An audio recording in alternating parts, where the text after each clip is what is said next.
Okay, so now we're going to do the Bible study, and it's Exodus 14. And I probably read this before I even left, but I don't know where I was last at, so we're going to go here. So, Exodus 14. Then the Lord said to Moses, "Tell the Israelites to turn back and encamp in Phi Hahiroth, between Migdal and the sea. They are to encamp by the sea, directly opposite Baal-zephon. Pharaoh will think the Israelites are wandering around in the land, confused, hemmed in by the desert. And I will harden Pharaoh's heart, and he will pursue them, but I will gain glory for myself through Pharaoh and all of his army, and the Egyptians will know that I am the Lord." So the Israelites did this. When the king of Egypt was told that the people had fled, Pharaoh and his officials changed their minds about them and said, "What have we done? We have let the Israelites go and have lost their services." So he had his chariots made ready and took his army with him. He took 600 of the best chariots, along with all the other chariots of Egypt, and officers all over them. The Lord hardened the heart of Pharaoh, the king of Egypt, so that he pursued the Israelites who were marching out boldly. The Egyptians, all Pharaoh's horses and chariots, horsemen and troops, pursued the Israelites and overtook them as they encamped by the sea near Phi Hahiroth, opposite Baal-zephon. As Pharaoh approached, the Israelites looked up, and there were the Egyptians marching after them. They were terrified and cried out to the Lord. They said to Moses, "Was it because there was no graves in Egypt that you brought us to the desert to die? What have you done to us by bringing us out of Egypt? Didn't we say to you in Egypt, 'Leave us alone. Let us serve the Egyptians'? It would have been better for us to serve the Egyptians than to die in the desert." Moses answered the people, "Do not be afraid. Stand firm, and you will see the deliverance of the Lord will bring you today. The Egyptians to see today you will never see again. The Lord will fight for you. You need only to be still." Then the Lord said to Moses, "Why are you crying out to me? Tell the Israelites to move on. Raise your staff and stretch out your hand over the sea to divide the water, so that the Israelites can go through the sea on dry land. I will harden the hearts of the Egyptians so that they will go in after them, and I will gain glory through Pharaoh and all of his army, through his chariots and his horsemen. The Egyptians will know that I am the Lord when I gain the glory through Pharaoh, his chariots, and his horsemen." Then the angel of God, who had been traveling in front of Israel's army, withdrew and went behind them. The pillar of cloud also moved from in front and stood behind them, coming between the armies of Egypt and Israel. Throughout the night, the cloud brought the darkness to the one side and light to the other side, so neither went near the other all night long. Then Moses stretched out his hand over the sea, and all that night that the Lord drove the sea back with a strong east wind and turned it into dry land. The waters were divided, and the Israelites went through the sea on dry ground, with a wall of water on their right and on their left. The Egyptians pursued them, and all Pharaoh's horses and chariots and horsemen followed them into the sea during the last watch of the night. And the Lord looked down with a pillar of fire and cloud at the Egyptian army and threw it into confusion. He jammed the wheels of their chariots so that they had difficulty driving. And the Egyptians said, "Let's get away from the Israelites. The Lord is fighting for them against Egypt." Then the Lord said to Moses, "Stretch out your hand over the sea so that the waters may flow back over the Egyptians and their chariots and their horsemen." Moses stretched out his hand over the sea, and at daybreak the sea went back to its place. The Egyptians were fleeing toward it, and the Lord swept them into the sea. The water flowed back and covered the chariots and horsemen. The entire army of Pharaoh that had followed the Egyptians or the Israelites into the sea, not one of them survived. But the Israelites went through the sea on dry ground with a wall of water on their right and on their left.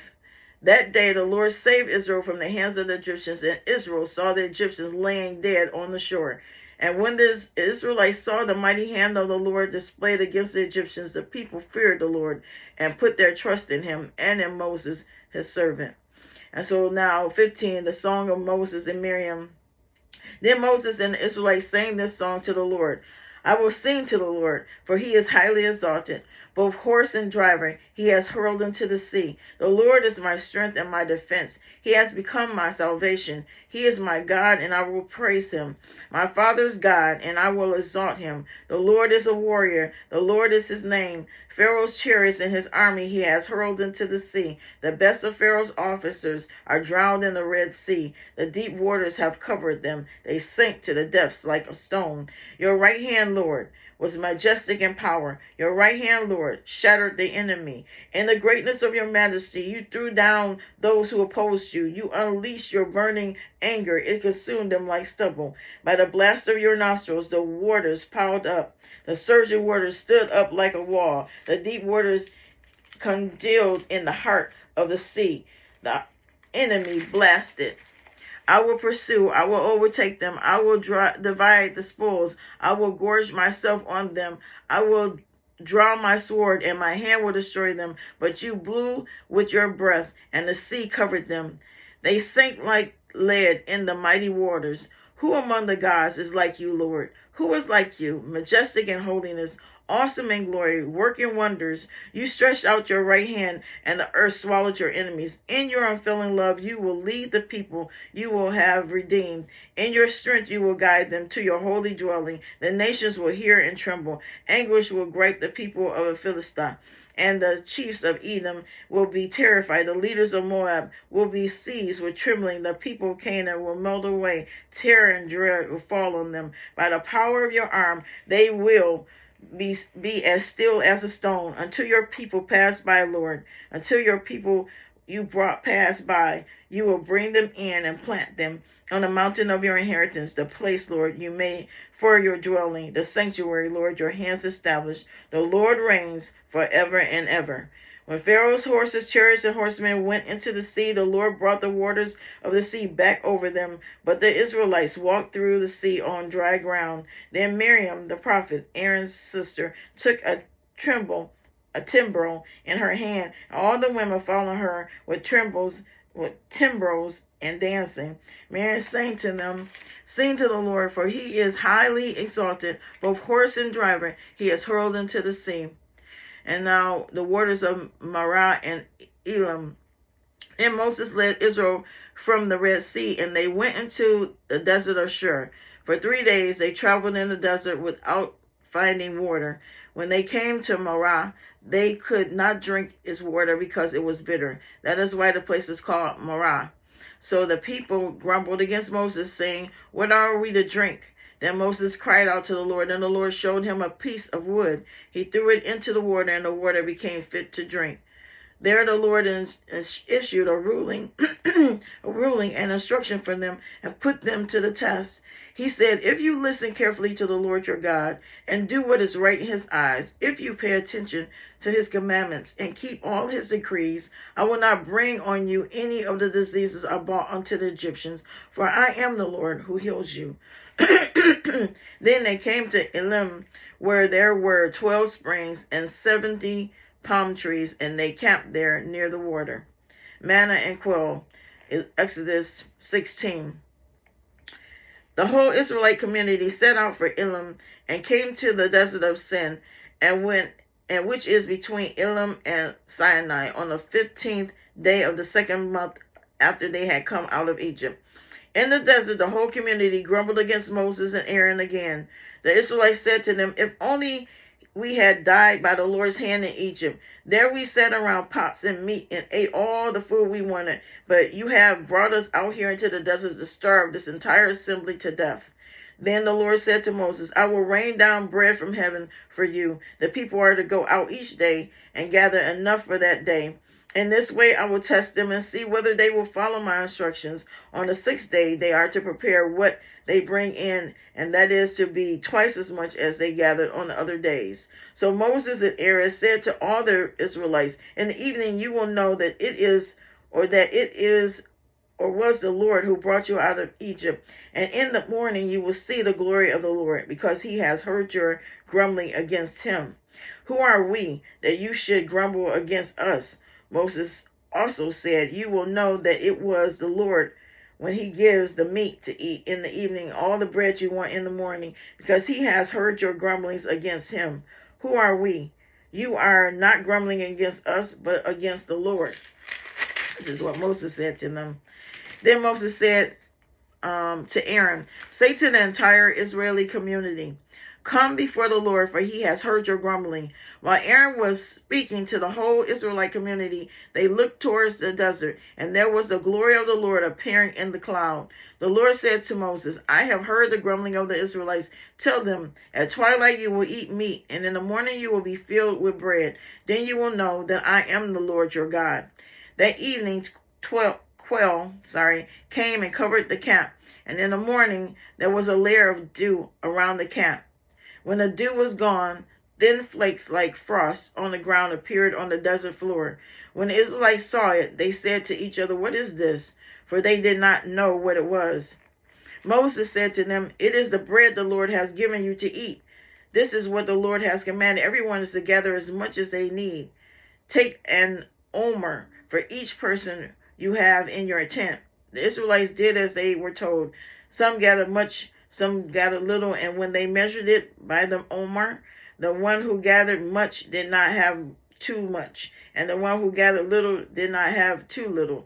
Everyone had gathered just as much as they needed. Then Moses said to them, no one is to keep any of it until morning. However, some of them paid no attention to Moses. They kept part of it until morning, but it was full of maggots and began to smell. So Moses was angry with them.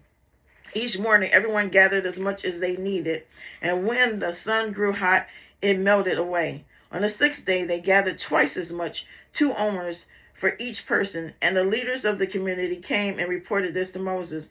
He said to them, this is what the Lord commanded. Tomorrow is to be a day of Sabbath rest, a holy Sabbath to the Lord.